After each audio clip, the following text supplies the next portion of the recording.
ನಮಸ್ಕಾರ. ನಿಜ ಕನ್ನಡ ನ್ಯೂಸ್ನ ಈ ವಿಶೇಷ ವರದಿಗೆ ಸ್ವಾಗತ. ಯುಕೆಯಲ್ಲಿ ಚರ್ಮದ ಕ್ಯಾನ್ಸರ್ ಪ್ರಕರಣಗಳು ಇದೇ ಮೊದಲ ಬಾರಿಗೆ 20,000ರ ಗಡಿ ದಾಟಿ ಆತಂಕ ಸೃಷ್ಟಿಸಿದೆಯಾ?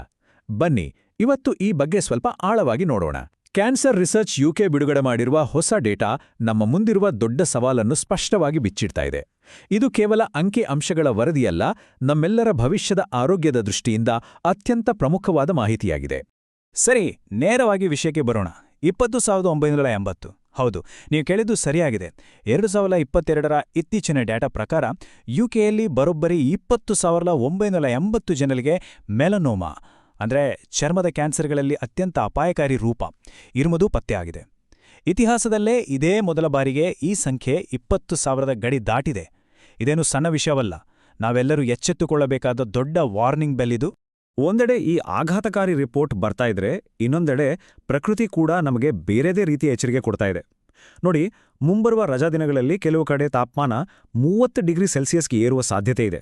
ಯುಕೆ ಹೆಲ್ತ್ ಸೆಕ್ಯೂರಿಟಿ ಏಜೆನ್ಸಿ ಮತ್ತು ಮೆಟ್ ಆಫೀಸ್ ಈಗಾಗಲೇ ಇಂಗ್ಲೆಂಡ್ನಾದ್ಯಂತ ಯೆಲ್ಲೋ ಹೀಟ್ ಹೆಲ್ತ್ ಅಲರ್ಟ್ ಕೊಟ್ಟಿದ್ದಾರೆ. ಅಂದರೆ ಈ ಬಿಸಿಲಿನ ತಾಪಮಾನ ದುರ್ಬಲರಿಗೆ ಖಂಡಿತ ಅಪಾಯಕಾರಿ. ಈ ಎರಡು ವಿಚಾರಗಳು ಒಟ್ಟಿಗೆ ಬರ್ತಿರೋದು ಪರಿಸ್ಥಿತಿ ಎಷ್ಟು ಗಂಭೀರವಾಗಿದೆ ಅನ್ನೋದನ್ನು ತೋರಿಸ್ತಾ ಇದೆಲ್ವಾ? ಹಾಗಾದರೆ ಈ ಕ್ಯಾನ್ಸರ್ಗೆ ಅಸಲಿ ಕಾರಣ ಏನು? ಇದು ನಿಜಕ್ಕೂ ಆಸಕ್ತಿದಾಯಕ. ಯುಕೆಯಲ್ಲಿ ಅತಿ ಹೆಚ್ಚು ಕಾಣಿಸಿಕೊಳ್ಳುವ ಕ್ಯಾನ್ಸರ್ಗಳಲ್ಲಿ ಮೆಲನೋಮಾ 5ನೇ ಸ್ಥಾನದಲ್ಲಿದೆ. ಗಮನಿಸಿ, 10ರಲ್ಲಿ 9 ಕೇಸುಗಳು ಅಂದ್ರೆ ಬರೋಬ್ಬರಿ 90% ಪ್ರಕರಣಗಳು ನೇರವಾಗಿ ಸೂರ್ಯನ ಕಿರಣಗಳು ಮತ್ತು ಸನ್ಬೆಡ್ಗಳಿಂದ ಬರುವ ಅತಿಯಾದ ಯುವಿ ವಿಕಿರಣದಿಂದಲೇ ಬರ್ತಾವೆ. ಜಸ್ಟ್ ಇಮ್ಯಾಜಿನ್ ಮಾಡಿ, 90%. ಆದರೆ ಕೇವಲ ಆ ಬಿಸಿಲಿಗೆ ಮಾತ್ರ ನಾವು ದೂಷಣೆ ಮಾಡುವಂತಿಲ್ಲ. ಇದರ ಹಿಂದಿನ ಅಸಲಿ ಕಾರಣ ಹುಡುಕ್ತಾ ಹೋದ್ರೆ ಯುಕೆಯ ಜನಸಂಖ್ಯೆಯಲ್ಲಿ ಆಗ್ತಿರೋ ಬದಲಾವಣೆಗಳು ಎದ್ದು ಕಾಣ್ತವೆ. ಕ್ಯಾನ್ಸರ್ ರಿಸರ್ಚ್ ಯುಕೆ ಸ್ಪಷ್ಟವಾಗಿ ಹೇಳುವಂತೆ, ದೇಶದ ಜನಸಂಖ್ಯೆ ವೇಗವಾಗಿ ಬೆಳೆಯುತ್ತಿರುವುದು ಮತ್ತು ವಯಸ್ಸಾಗ್ತಿರೋವರ ಸಂಖ್ಯೆ ಹೆಚ್ಚುತ್ತಿರುವುದು, ಈ ಎರಡು ಅಂಶಗಳೇ ಚರ್ಮದ ಕ್ಯಾನ್ಸರ್ ಪ್ರಕರಣಗಳ ನಿರಂತರ ಏರಿಕೆಗೆ ಪ್ರಮುಖ ಕಾರಣ. ಇದು ಒಂಥರ ಚೈನ್ ರಿಯಾಕ್ಷನ್ ಇದ್ದಾಗೆ. ಇನ್ನು ಭವಿಷ್ಯದ ಬಗ್ಗೆ ಯೋಚಿಸಿದ್ರೆ ಆತಂಕ ಮತ್ತಷ್ಟು ಹೆಚ್ಚಾಗುತ್ತೆ. 2040ರ ಹೊತ್ತಿಗೆ ಏನಾಗ್ಬೋದು ಗೊತ್ತಾ? ಯುಕೆಯಲ್ಲಿ ಪ್ರತಿ ವರ್ಷ ಬರೋಬ್ಬರಿ 26,500 ಹೊಸ ಕೇಸುಗಳು ದಾಖಲಾಗ್ಬೋದು ಅಂತ ಅಂದಾಜಿಸಲಾಗಿದೆ.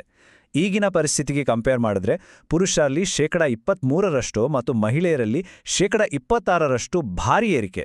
ಇದು ನಿಜಕ್ಕೂ ಕಳವಳಕಾರಿ ವಿಷಯ. ಇಲ್ಲೊಂದು ಇಂಟ್ರೆಸ್ಟಿಂಗ್ ಮತ್ತು ಅಷ್ಟೇ ಪ್ರಮುಖವಾದ ವೈದ್ಯಕೀಯ ವ್ಯತ್ಯಾಸವಿದೆ. ಈ ಕ್ಯಾನ್ಸರ್ ಪುರುಷರು ಮತ್ತು ಮಹಿಳೆಯರ ದೇಹದಲ್ಲಿ ಬೇರೆ ಬೇರೆ ರೀತಿಯಲ್ಲಿ ಕಾಣಿಸಿಕೊಳ್ಳುತ್ತೆ.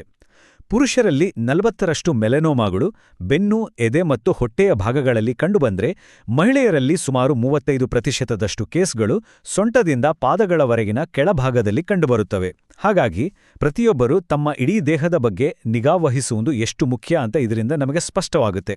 ಈಗ ತಜ್ಞರು ಏನ್ ಹೇಳ್ತಾರೆ ಅಂತ ನೋಡೋಣ. ಕ್ಯಾನ್ಸರ್ ರಿಸರ್ಚ್ ಯುಕೆಯ ಸಿಇಒ ಮಿಶೆಲ್ ಅವರು ಈ ಹೆಚ್ಚುತ್ತಿರುವ ಸಂಖ್ಯೆಗಳ ಬಗ್ಗೆ ತೀವ್ರ ಆತಂಕ ವ್ಯಕ್ತಪಡಿಸಿದ್ದಾರೆ. ಆದರೆ ಇಲ್ಲೊಂದು ಪಾಸಿಟಿವ್ ಅಂಶನೂ ಇದೆ. ಅದೇನಪ್ಪಾ ಅಂದ್ರೆ, ಬಹುಪಾಲು ಮೆಲನೋಮಾ ಕೇಸ್ಗಳನ್ನು ನಾವು ತಡೀಬೋದು. ಹೌದು, ಸೂರ್ಯನಿಂದ ರಕ್ಷಣೆ ಪಡೆಯುವ ಕ್ರಮಗಳನ್ನು ನಾವೆಲ್ಲರೂ ಗಂಭೀರವಾಗಿ ಪರಿಗಣಿಸಿದರೆ ಈ ಸಮಸ್ಯೆಯನ್ನು ಖಂಡಿತ ಎದುರಿಸಬಹುದು ಅಂತ ಅವರು ಸ್ಪಷ್ಟವಾಗಿ ಹೇಳಿದ್ದಾರೆ. ಹಾಗಾದ್ರೆ ನಾವು ಗಮನಿಸಬೇಕಾದ ಪ್ರಮುಖ ಲಕ್ಷಣಗಳು ಯಾವುವು? ನಮ್ಮ ದೇಹದಲ್ಲಿ ಆಗುವ ಬದಲಾವಣೆಗಳನ್ನು ಗುರುತಿಸುವುದು ಬಹಳ ಮುಖ್ಯ. ಚರ್ಮದ ಮೇಲೆ ಬರುವ ಹೊಸ ಮಚ್ಚೆಗಳು ಅಥವಾ ಇರುವ ಮಚ್ಚೆಗಳಲ್ಲೇ ಏನಾದರೂ ಬದಲಾವಣೆ, ಎಷ್ಟೇ ದಿನಗಳಾದರೂ ವಾಸಿಯಾಗದ ಗಾಯ, ಅಥವಾ ಚರ್ಮದ ಯಾವುದೇ ಭಾಗ ಸ್ವಲ್ಪ ವಿಚಿತ್ರವಾಗಿ ಕಂಡ್ರೆ ದಯವಿಟ್ಟು ನಿರ್ಲಕ್ಷ್ಯ ಮಾಡಬೇಡಿ. ತಕ್ಷಣವೇ ವೈದ್ಯರನ್ನು ಸಂಪರ್ಕಿಸಿ. ನೋಡಿ, ಇವೆಲ್ಲವೂ ಕ್ಯಾನ್ಸರ್ ಆಗಿರಲೇಬೇಕು ಅಂತೇನಿಲ್ಲ.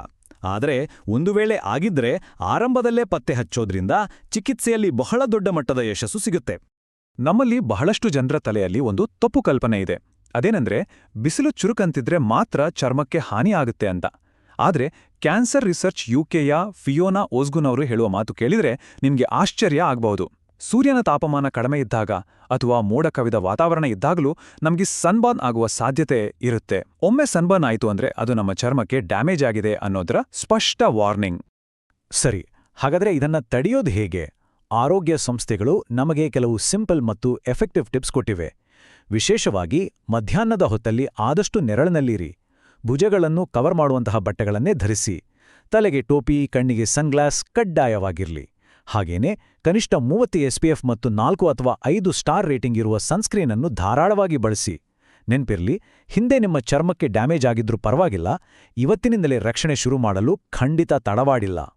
ಈ ವರದಿಯ ಕೊನೆಯಲ್ಲಿ NHS ಇಂಗ್ಲೆಂಡ್ನ ಪ್ರೊಫೆಸರ್ ಪೀಟರ್ ಜಾನ್ಸನ್ ಅವರ ಒಂದು ಪ್ರಮುಖ ಕಿವಿ ಮಾತಿದೆ. ನೋಡಿ, ಬಿಸಿಲಿನಲ್ಲಿ ಓಡಾಡೋದು ಎಂಜಾಯ್ ಮಾಡೋದು ತಪ್ಪಲ್ಲ, ಆದ್ರೆ ಅದನ್ನ ಸ್ವಲ್ಪ ಜವಾಬ್ದಾರಿಯಿಂದ ಮಾಡಬೇಕು. ಸೂರ್ಯನಿಂದ ರಕ್ಷಣೆ ಪಡೆಯೋದರ ಜೊತೆಗೆ ದೇಹದ ಮೇಲಾಗುವ ಯಾವುದೇ ಸಣ್ಣಪುಟ್ಟ ಅಸಾಮಾನ್ಯ ಬದಲಾವಣೆಗಳ ಬಗ್ಗೆ ಕಣ್ಣಿಟ್ಟಿರಿ. ಯಾಕಂದ್ರೆ ಕ್ಯಾನ್ಸರನ್ನ ಆರಂಭದಲ್ಲೇ ಕಂಡಿಡಿಯೋದ್ರಿಂದ ನಿಜಕ್ಕೂ ಜೀವಗಳನ್ನು ಉಳಿಸಬಹುದು ಅನ್ನೋದು ವೈದ್ಯಕೀಯ ಲೋಕದ ದೃಢವಾದ ನಂಬಿಕೆ. ಕೊನೆಯದಾಗಿ ಒಂದು ಪ್ರಶ್ನೆ. ಇವತ್ತು ನಾವು ಚರ್ಚೆ ಮಾಡಿದ ಈ ಅಂಕಿಅಂಶಗಳು ಕೇವಲ ಒಂದು ವರದಿ ಮಾತ್ರವಲ್ಲ, ನಮಗೆ ಸಿಕ್ಕಿರೋ ಒಂದು ಎಚ್ಚರಿಕೆ. ಇವತ್ತಿನಿಂದ ನಾವು ಶುರು ಮಾಡುವ ಸೂರ್ಯನಿಂದ ರಕ್ಷಣೆ ಪಡೆಯುವ ಸಣ್ಣ ಸಣ್ಣ ಅಭ್ಯಾಸಗಳು ಮುಂಬರುವ 2040ರ ಆತಂಕಕಾರಿ ಭವಿಷ್ಯವನ್ನು ಬದಲಾಯಿಸಬಲ್ಲವೆ? ಖಂಡಿತ ಸಾಧ್ಯ. ಈ ಮಾಹಿತಿಯನ್ನು ಕೇವಲ ಕೇಳಿ ಮರೆಯೋದಲ್ಲ, ನಮ್ಮ ದಿನನಿತ್ಯದ ಜೀವನದಲ್ಲಿ ಅಳವಡಿಸಿಕೊಳ್ಳೋಣ. ನಿಜ ಕನ್ನಡ ನ್ಯೂಸ್ನ ಈ ವಿಶೇಷ ವರದಿಯನ್ನು ವೀಕ್ಷಿಸಿದ್ದಕ್ಕಾಗಿ ಧನ್ಯವಾದಗಳು. ದಯವಿಟ್ಟು ಜಾಗರೂಕರಾಗಿರಿ ಮತ್ತು ಸುರಕ್ಷಿತವಾಗಿರಿ.